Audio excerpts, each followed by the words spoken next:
बघा, नवोदयचा 5वा धडा आहे आपला दशांश आणि व्यवहारीय अपूर्णांकाचे एकमेकांत रूपांतर. तर दशांश अपूर्णांक म्हणजे काय आहे तुम्हाला माहिती आहे. दशांश अपूर्णांक म्हणजे त्याच्यामध्ये दशांश चिन्ह असते. म्हणजे 1.5 ही संख्या कोणती आहे? दशांश अपूर्णांक आहे. 1/2 ही संख्या कोणती आहे? अपूर्णांक आहे. बरोबर. आणि 1.1/2 म्हणजे पूर्णांक युक्त अपूर्णांक संख्या आहे. बरोबर आहे की नाही. आता बघा, पहिला गणित आपल्याला दिलेला आहे सराव प्रश्नामध्ये 17/1000 म्हणजे दशांश अपूर्णांकात किती. बघा, 17/1000. मग काय करायचं आपण? बघा इथं काय करायचं, बघा 17 लिहून घ्यायचे. असे 17 लिहून घेतले, ठीक आहे. त्यानंतर बघायचं 1000 म्हणजे किती शून्य आहेत? 1 2 आणि 3 शून्य आहेत. मग काय करायचं, इकडून 1 2 आणि 3 घर सोडायचे. मग तिसरं घर आहे का? नाही. मग तिसरं घर नाही म्हणून इथं काय करायचं? शून्य द्यायचा. आणि आता 1 2 आणि 3 घर झाले का? मग आता त्या शून्याच्या आली का दशांश चिन्ह द्यायचं आणि परत एक शून्य लिहायचा. म्हणजे आपलं उत्तर काय येतंय? 0.017. मग या ऑप्शन मध्ये कुठं दिसतंय का? ऑप्शन क्रमांक बी. मग या ऑप्शन क्रमांक बी ला असं गोल करायचं. ठीक आहे. आता बघा, दुसरं गणित दिलेलं आहे आपल्याला 1.5/8 च्या बरोबरीची दशांश अपूर्णांकातील संख्या कोणती? 1.5/8 च्या बरोबरीची दशांश अपूर्णांकातील संख्या कोणती? तर आता बघा, या 1/5/8 हा कोणती संख्या आहे? ही पूर्णांक युक्त अपूर्णांक आहे. मग पूर्णांक युक्त अपूर्णांकाचं दशांश अपूर्णांकामध्ये रूपांतर कसं करतो आपण? बघा, आता हे 1.5/8 आहेत. मग काय करायचं बघा, हे 1 इथं लिहून घ्यायचे. असे हे 1 आहेत, हे 1 लिहून घेतले.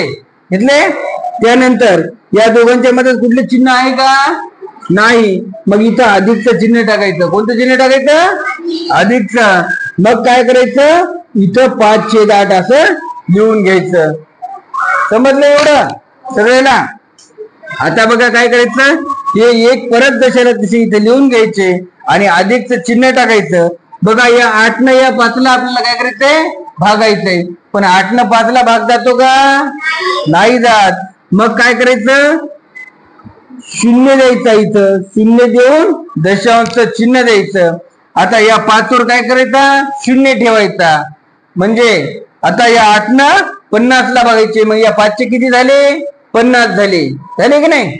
मग आता या 50 ला काय कशाने बघायचे? 8 न बघायचे. मग 8 सक 48. आता 50 मधून 48 गेले, किती उरतात?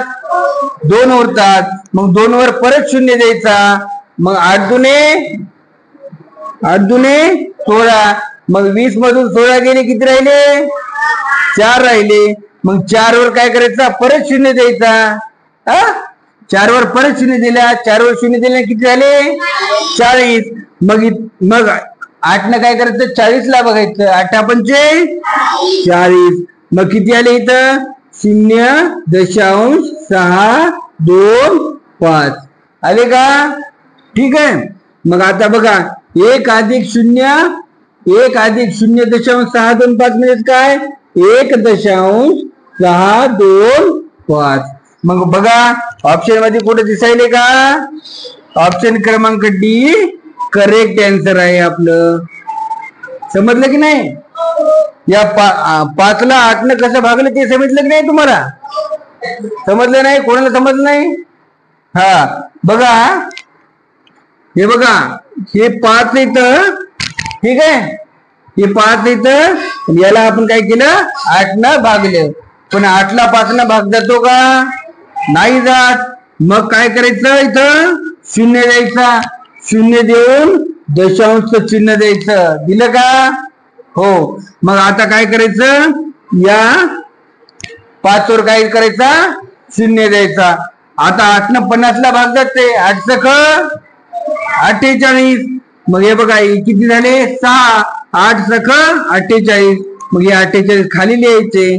या 50 मधून 48 वजा करायचे. किती येतात 2. म्हणजे 8 न 2 ला भाग जाते का? जातो का? नाही जात. मग परत या 2 वर काय करायचा 0 द्यायचा. मग 8 दुने 16. मग 2 इथं लिहायचे आणि 16 खाली लिहायचे. यांची वजाबाकी करायची. किती येते? आता 8 न 4 ला भाग जाते का? नाही जात. मग आता याच्यावर 0 द्यायचा. मग 8 पंचे 40. मग हे 40 इथं लिहायचे आणि बघा 40 तून 40 गेले 0. आता बाकी किती आली? 0 आली. आणि वर किती आले? 0.625. मग ते 0.625 याच्या 1 मध्ये मिसळले आपण तर काय आलं उत्तर? मग 1.625. म्हणजे ऑप्शन क्रमांक डी हे आपलं काय उत्तर आहे. बरोबर आहे. त्याला गोल करायचं. चला आता तिसरं गणित पाहू आपण. करू तिसरं गणित पाहू. बघा 0.0725 या संख्येला सोप्या अंश रूपात लिहिल्यास प्राप्त होईल. बघा हे काय करायचंय आपल्याला? ही दशांश अपूर्णांकामध्ये संख्या आहे. हिला काय करायचंय आपल्याला? कशामध्ये लिहायचंय? अपूर्णांकामध्ये लिहायचंय. तर अपूर्णांकामध्ये लिहायचं असेल तर काय करायचं? बघा इथं काय करायचे? बघा 0.0725 आहेत की नाही? मग इथं आपण काय करायचे? हे 725 लिहून घ्यायचे. बरोबर आहे. घेतले. आता काय करायचं? बघा या दशांशच्या पुढचे चिन्ह मोजायचे. दशांशच्या पुढचे काय करायचे? चिन्ह मोजायचे. बघा या दशांशच्या पुढच्या संख्या मोजायच्या. बघा किती संख्या आहेत दशांशच्या समोर? 1, 2, 3 आणि 4 संख्या आहेत. मग काय करायचं? बघा इथं 1, 2, 3 आणि 4 शून्य लिहायचे. लिहिले आणि त्याच्या पुढे काय करायचा? काय करायचा? 1 लिहायचा त्याच्या समोर. बरोबर आहे. आता बघा वरची संख्या आहे. वरच्या संख्येच्या एकक स्थानी किती आहेत? 5 आहेत. आणि खालच्या संख्येच्या एकक स्थानी किती आहेत? 0 आहेत. म्हणजे दोघांना सुद्धा कितीने भाग जाते? 5 ने भाग जाते. मग काय करायचं? बघा याला 5 ने भाग घालायचा. बरोबर आहे. 5 1. आता या 7 ला 5 ने भाग घेतल्यानंतर 7 मधून 5 गेल्याने किती उरतात? 2 उरतात. मग इथं काय होईल? 2 राहतील. या 7च्या किती राहतील? 2 राहतात. मग इथं 2 राहिल्यामुळे काय झाले? 2वर 2 किती झाले? 22. मग आता 22 ला 5 ने भागायचं. 5 20. आता 22 मधून 20 गेले किती राहिले? 2 राहिले. मग हे 2 इथं राहतील. राहिले की नाही? मग आता किती राहिले याच्यामध्ये? 25 राहिले की नाही? आणि 5 आता जसं वरच्याला 5 ने भागितलं तर खालच्याला बी 5 ने भागावं लागेल ना. ठीक आहे. मग काय करायचं? बघा 5 दुने 10 आणि हे 0 0 0. पुढचे 3 शून्य जशाला तसे. आता बघा वरच्याच्या एकक स्थानी किती येतं? 5 येतं. खालच्याच्या एकक स्थानी किती येतं? 0. मग या 145 ला 5 ने बघायचं. 5 दुने किती उरले? मग 14 मधून 10 गेले 4. मग 4वर 5 किती झाले? 45. म्हणजे 5 9 45. वर किती आले? 29. आता वरच्याला 5 ने भागितलं म्हणजे खालच्याला पण काय करू लागल? 5 ने भागावं लागल. मग आता बघा 5 20 आणि पुढे 0 किती उरले? 2. हे की नाही? म्हणजे उत्तर काय आलं? वर काय उरलं? 29 आणि खाली काय राहिलं? 400. म्हणजे 29 भागिले 400 असं कोणतं कुठं दिसायलंय का? बघा ऑप्शन क्रमांक बी. म्हणजे ऑप्शन क्रमांक बी ला आपण असं पूर्ण गोल करायचं. समजलं की नाही? आता बघा चौथं गणित आपण करू. बघा चौथ्या गणितामध्ये अपूर्णांक आहे हे. बरोबर आहे की नाही? आता दशमान म्हणजे दशांश अपूर्णांकामध्ये याचं आपल्याला काय करायचंय? रूपांतर करायचंय. कसं करायचं बघा. आता बघा 153 गुणिले 200 आहेत. वर किती येतं? 153 गुणिले 200. मग आता इथं लिहून घेऊ ते आपण. 153 गुणिले 200 भागिले 25 गुणिले 100 गुणिले 4. 25 गुणिले 100 गुणिले 4. बरोबर आहे की नाही? आता बघा, वरच्या सगळ्या वरच्या 2 संख्या येतात त्या संख्या गुणाकारामध्ये येतात आणि खालच्या 3 संख्या येतात त्या संख्या सुद्धा कशामध्ये येतात? गुणाकारामध्ये. मग आता यांचा गुणाकार करावं का आपण? करावं का? नाही, कारण अगोदर आपण गुणाकार करत कशाला बसायचं?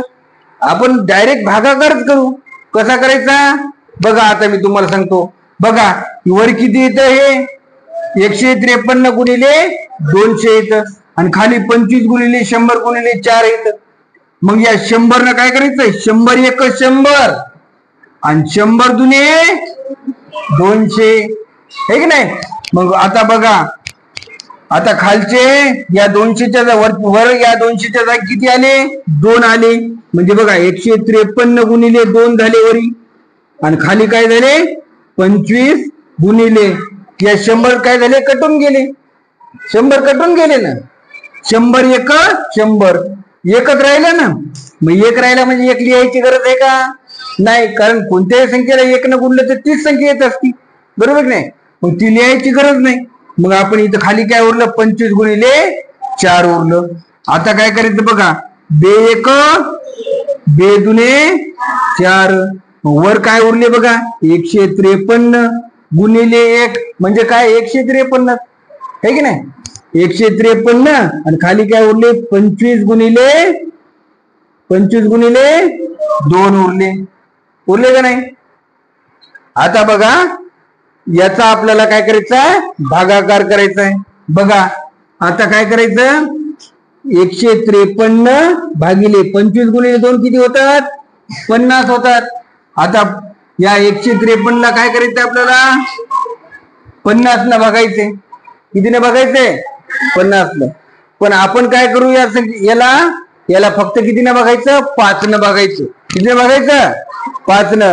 आणि हे भागाकार झाल्याच्या नंतर त्याच्या पुढे हे 0 ठेवून द्यायचा. कसं बघा, आता 153 भागिले 50 एक नाही, याला फक्त मग आपण काय करू? 5 नच भागू. बरोबर आहे? 5 त्रिक 15, है की नाही? म्हणजे इथून किती गेले? 15. ठीक आहे, किती झाले? 15.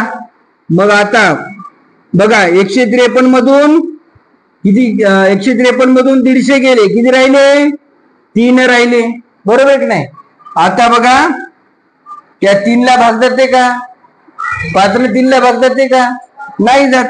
मग काय करायचं? इथं दशांश चिन्ह द्यायचं आणि याच्या पुढे 0 द्यायचा. आता 5 सक किती होतात? 30 होतात की नाही? 5 सक किती झाले? 30. इथं आले 30, याच्यातून वजा झाले 0 0 बाकी उरला, है की नाही?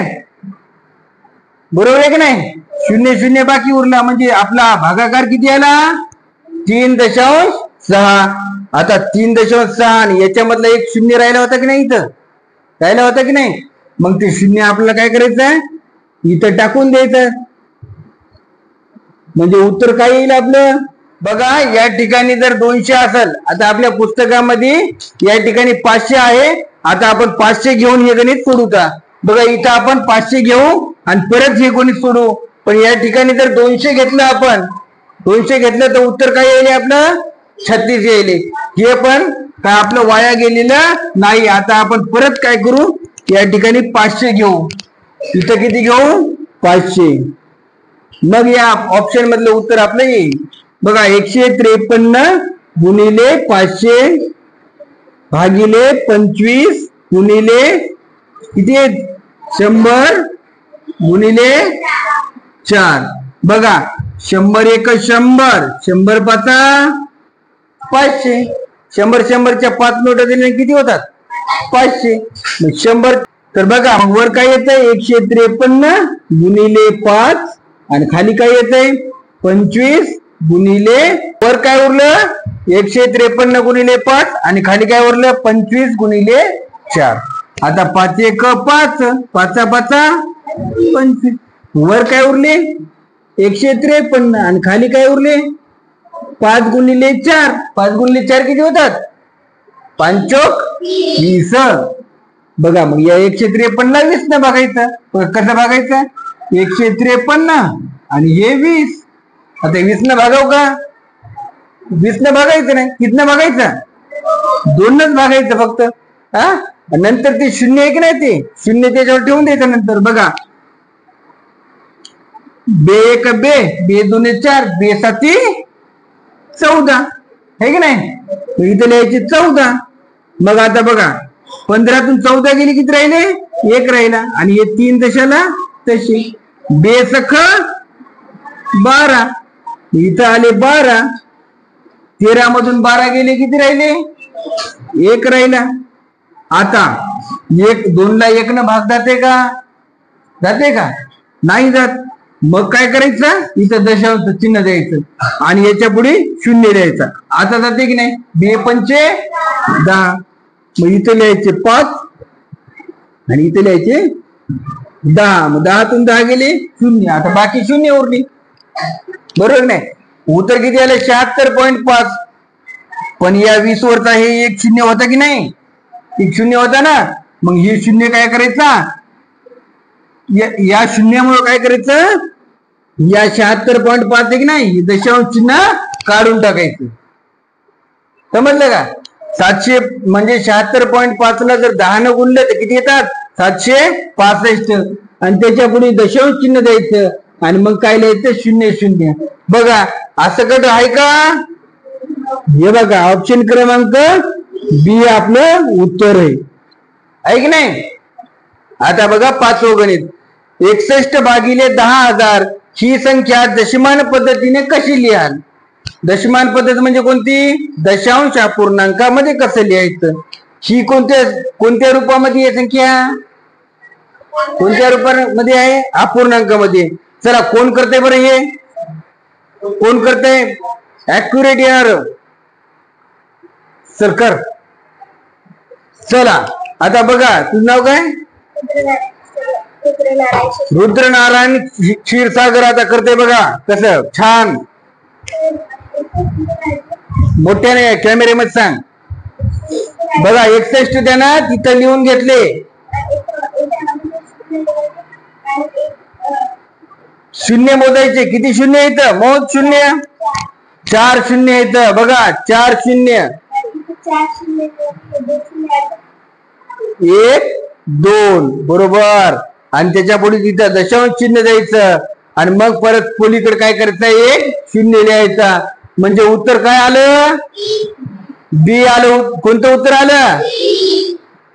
सी हे उत्तर आलं. मग सी ला गोल कर. बघा, सगळ्याला समजलं का? सगळ्याला समजलं का? बघा, रुद्रनारायण एकदम व्यवस्थित केलेले. बघा, नंबर 1, अभिनंदन. हा, सायलेंट. आता बघा, जर कोणाला समजत नसेल तर बघा, आता मी सांगतो. हे 61 भागिले 10,000 आहेत की नाही. मग हे काय करायचे? हे 61 इथं लिहून घ्यायचे. घेतले का लिहून? इथं लिहितो. इथं बघा, आता हे 61 इथं लिहून घ्यायचे. आता बघा, 10,000 किती 0 येतं? 1 2 3 4, बरोबर नाही? मग आता हे 1 2 3 4, ठीक आहे. आणि मग याच्या इथं अलीकडे दशांश चिन्ह द्यायचं आणि परत याच्या अलीकडे मग 0 द्यायचा. म्हणजे हे उत्तर कुठे आहे आपलं? बघा, सी मध्ये आहे. म्हणून सी ला पूर्ण गोल करायचं, अर्धवट गोल करायचं नाही. हा, पूर्ण गोल करायचं. चला, आपण आता 6वं आणि 7वं गणित घेऊ.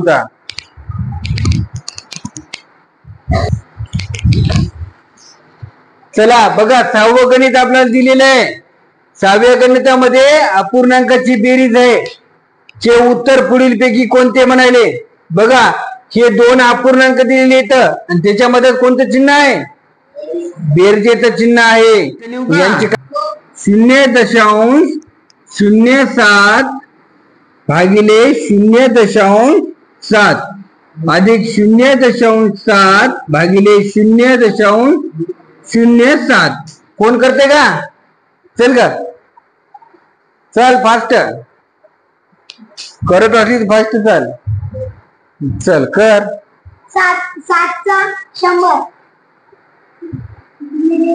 7चा 10, 7 एक 7, 7 एक 7, याचा 0 काढला, याचा 0 काढला, 10, तर आलं 10. याचं करायचं 7.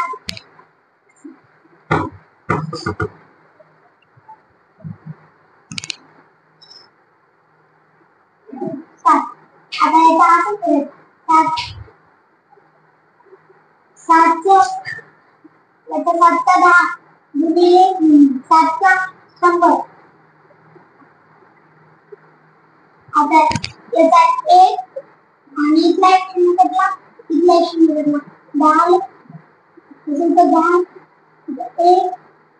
1 छेद 10, 10 एक 11 आणि 10. बरोबर आले का? आले का? बरोबर आले का? बरोबर आहे. बघा आता मी सांगतो तुम्हाला कसं करायचं. चला, चांगला प्रयत्न केलेला आहे ना. आता मी सांगतो तुम्हाला. बघा, पहिल्यांदा हा अपूर्णांक घ्यायचा. कोणता अपूर्णांक घ्यायचा? हा पहिला अपूर्णांक घ्यायचा. बघा, पॉइंट पॉइंट मध्ये दिलेला आहे. मग काय करायचं? याचा अंश घ्यायचा. अंश कोणता आहे याचा? 0.07, म्हणजे 7 छेद दशांश चिन्हाच्या पुढे किती अंक आहेत? 2 आहेत. 1 आणि 2. म्हणजे इथे याच्या खाली लिहायचे 2 शून्य लिहिले आणि त्याच्या पुढे 1 लिहायचा. लिहिलं का नाही? आता बघा, भागिले इथं किती येतं? 0.7 इथं. मग इथं आपण 7 लिहायचे, त्याच्या खाली किती लिहायचे? 10. कारण दशांश चिन्हाच्या पुढे किती अंक येतं? 1 येतं. मग 1 शून्य लिहायचा आणि त्याच्या अलीकड 1 लिहायचा. आता बघा, या दोघांमध्ये कोणाचं चिन्ह आहे? भागाकाराचं आहे. मग डायरेक्ट असं काढू शकतो का आपण? नाही काढू शकत. मग काय करायचं? बघा, 7/100 इथं भागाकाराच्या चिन्हाच्या जागी काय करायचं? गुणाकाराचं चिन्ह टाकायचं आणि वर 10 लिहायचे आणि खाली 7. याला उलट करायचं. याला काय करायचं? उलट करायचं. बरोबर आहे. मग हे 7 कटले, हे 7 कटले. ठीक आहे. आता हा 0 कटला आणि हा 0 कटला, म्हणजे इथं किती आले? 1/10. बरोबर नाही? म्हणजे याचं उत्तर किती आलं? 1/10 आलं. आता आपण हे करू का इकडचं. बघा, 0.7 म्हणजेच काय? 7/10. बरोबर आहे की नाही?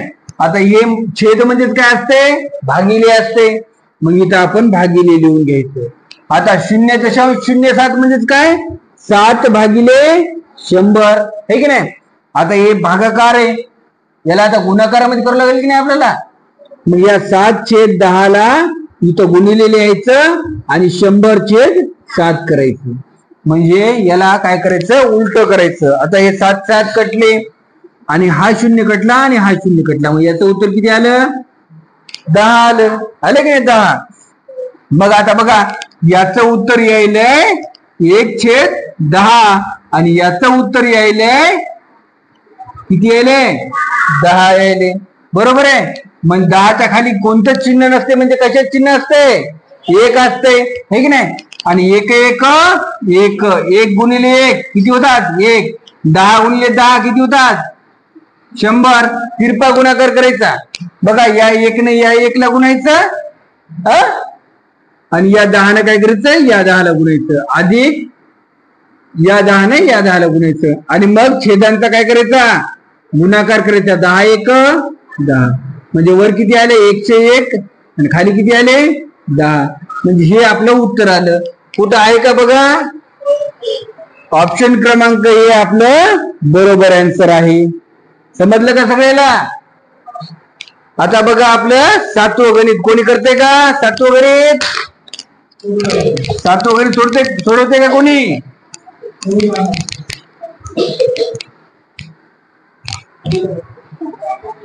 सोडून आणता का? चला, 7वं गणित सोडून आणा. नाही सोडवलं तर आपण उद्या अजून 7वं गणित घेऊ. ठीक आहे. 7वं गणित सर्वांनी लिहून घ्या.